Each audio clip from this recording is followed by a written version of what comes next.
This is a single arm cable pull down in an oblique angle. All I mean when I say oblique is if we're normally doing a straight arm pull down, we're facing the cable or our arm is straight in line with the cable and we're pulling straight down like this.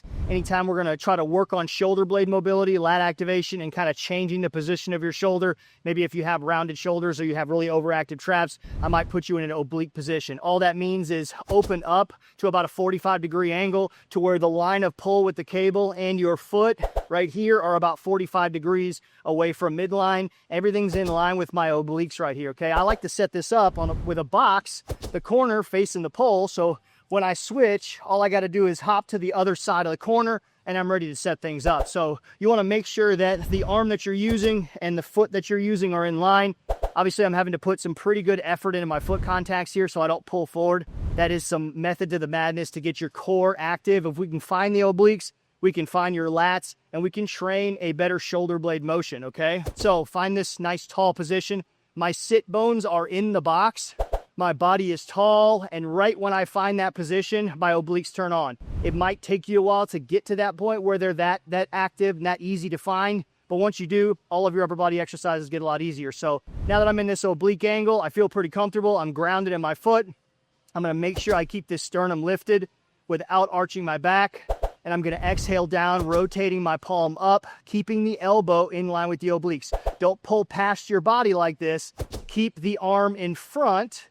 You will feel a lot of oblique squeezing to hold this position, and then back up. Exhale down, inhale back up. Inhale.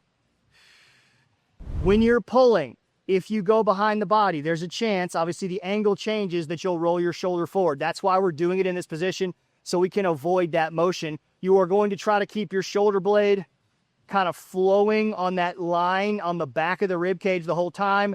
As you reach up, it comes into an upwardly rotated position. You get a little bit of serratus right here that wraps around the rib cage.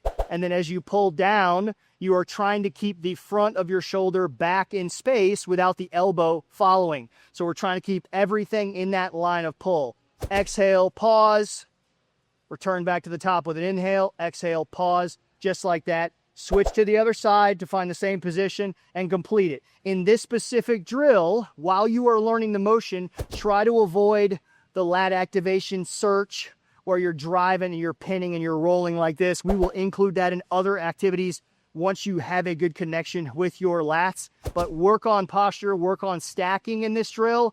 As you pull the elbow down and the shoulder blade goes down, you send your spine in the opposite direction so we can tell your shoulder blade we want it to find the lat. You don't go searching for, okay? That is an oblique angle cable pull down. That's how it's done. Very nice.